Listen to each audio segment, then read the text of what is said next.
Bom dia, 902, tudo bem com vocês? Mais uma apresentação de ciências, professora Estela aqui com vocês. Aula do dia 11 de maio de 2020, terça-feira. Poluição e saúde. A poluição está presente desde o início dos tempos, direta ou indiretamente, e sempre provoca um efeito negativo no equilíbrio ambiental, causando assim danos na saúde humana, nos seres vivos e também no ecossistema. Então, esses agentes têm provocado um efeito negativo no equilíbrio ambiental, e isso vem de muitos e muitos anos, não é de agora, não é uma coisa da modernidade, é uma coisa da antiguidade. Desde que começaram a queimar, descobriram fogo, e começaram a queimar, isso levou poluentes para o ambiente já. Os agentes de poluição são chamados de poluentes. Então, todo agente que polui o ar, o solo e a água são chamados de poluentes, que podem ser de natureza física, química, biológica ou tecnológica. Poluentes da atmosfera. Vamos lá, aqui nós temos alguns exemplos de poluentes da atmosfera. A poluição atmosférica pelas indústrias, que em algumas regiões já tem provocado a diminuição da transparência do ar, né? Então, algumas indústrias estão liberando tantas coisas na atmosfera, tantos poluentes, que a aparência do ar já não é mais transparente, ele já é meio acinzentado de tanta poluição que existe na atmosfera. O aumento do número de aviões supersônicos que, por voarem em grandes altitudes, alteram a camada de ozônio. Quando esses aviões eles levantam voo, eles liberam uma queima muito grande de combustível e isso queima a camada, destrói a camada de ozônio. Os desmatamentos, que diminuindo as áreas verdes causam uma diminuição na produção de oxigênio. O desmatamento, é claro, é óbvio, que vai diminuir a produção de oxigênio, já que são as plantas, os vegetais, que realizam a fotossíntese, liberando o oxigênio na atmosfera. As explosões atômicas experimentais, que liberam na atmosfera grande quantidade de gases, de resíduos sólidos e de energia. Os automóveis e indústrias que consomem oxigênio e liberam grande quantidade de monóxido de carbono e dióxido de carbono na atmosfera também. Aqui nós temos uma imagem muito triste de um planeta sendo bombardeado por fumaças. E isso é muito real, né? Isso realmente está acontecendo. E toda essa fumaça aqui está envolvendo o planeta e está poluindo toda a nossa atmosfera. Monóxido de carbono, ela tem ação tóxica, porque quando aspirado, junta-se à hemoglobina do sangue, impedindo-a de transportar o oxigênio. Vamos entender isso. O sangue tem a hemoglobina, que é o pigmento vermelho no sangue, e a hemoglobina, ela faz o transporte de oxigênio por todo o nosso corpo, todo o nosso organismo, tá? O monóxido de carbono, quando entra na hemoglobina, ele impede da hemoglobina realizar esse transporte de oxigênio. A intoxicação por monóxido de carbono pode causar dores de cabeça, irritabilidade, uma confusão mental, tonturas, distúrbios visuais, náuseas, vômitos, pode entrar em coma, tá? Se isso for muito intenso, essa aspiração do monóxido de carbono, pode entrar em coma, ter convulsões, insuficiência respiratória e vem a óbito e a morte. Os motores dos carros em funcionamento são os principais produtores de monóxido de carbono, como você vê nessa imagem aqui, tá?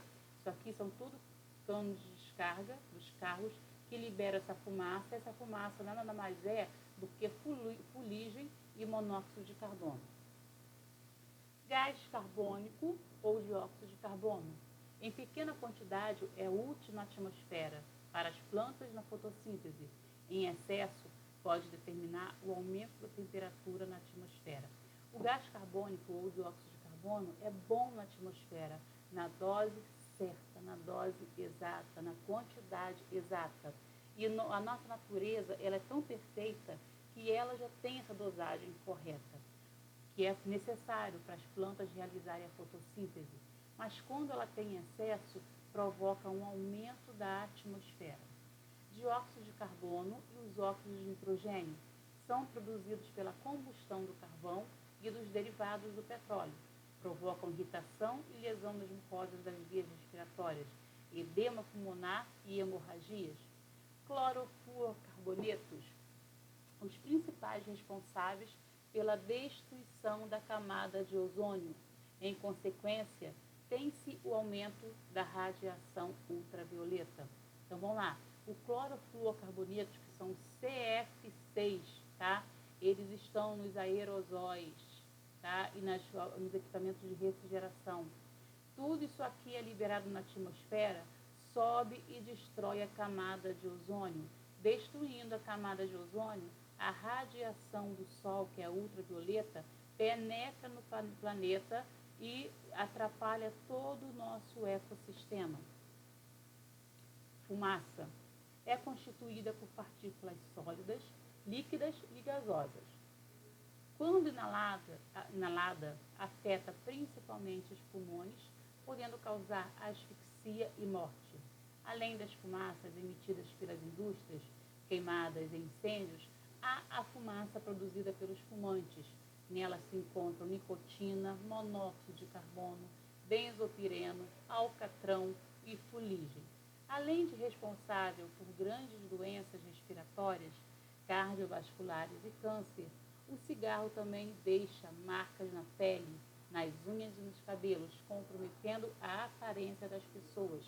Então, além da fumaça, né, liberada pelos canos, pelas queimadas, que também prejudica a atmosfera, nós temos também a fumaça emitida pelos fumantes, né? E isso é prejudicial demais. Isso provoca doenças respiratórias e pode chegar a câncer. Aqui nós temos um teste rápido. Qual destes pulmões pertenceu a um fumante, né? Pertenceu porque aqui é o órgão sozinho. Então essa pessoa aqui, ela não vive mais, desses dois donos desses pulmões. Mas aqui a gente pode ver que é um pulmão saudável, esse aqui da esquerda. Esse da direita já é um pulmão totalmente sujo. Isso aqui é sujeira de nicotina, de alcatrão, de monóxido de carbono, de benzopireno. Tudo isso aqui, ó, vai para os pulmões de um fumante. Outro poluente que pode estar na fumaça é a dioxina, uma substância cancerígena e abortiva. Também temos na atmosfera partículas finas de sílica, amianto, carvão e argila, que depositam-se nos pulmões e produzem a insuficiência, tá? Aqui, respiratória. A sílica pode matar por asfixia, o amianto provoca câncer de pulmão, partículas de carvão e de argila causam irritação e alergias. Temos metais pesados também na atmosfera, que podem ficar suspensos nas camadas mais baixas da atmosfera e serem inalados. O chumbo, por exemplo, quando ele é absorvido pelo organismo, ele fixa nos ossos, glóbulos vermelhos, ou acumula-se no cérebro, em outras partes do sistema nervoso, causando grandes lesões. O mercúrio, quando ele concentra-se no fígado, nos rins e na parte central do sistema nervoso, ele provoca vômitos, distúrbios das mucosas, distúrbios motores e paralisia e até a morte. O cádmio concentra-se nos rins, alterando a pressão sanguínea, ataca a medula óssea, comprometendo a produção de glóbulos vermelhos, provoca a remoção do cálcio dos ossos, causando a diminuição da estrutura. Então vamos lá, atividades para vocês, tá? No Rever e Aplicar do livro, na página 107. Eu quero as respostas todas no caderno. Façam com carinho, deem atenção às atividades, leiam, releiam, tá? Todo o conteúdo do livro e fiquem com Deus. Um bom dia para vocês.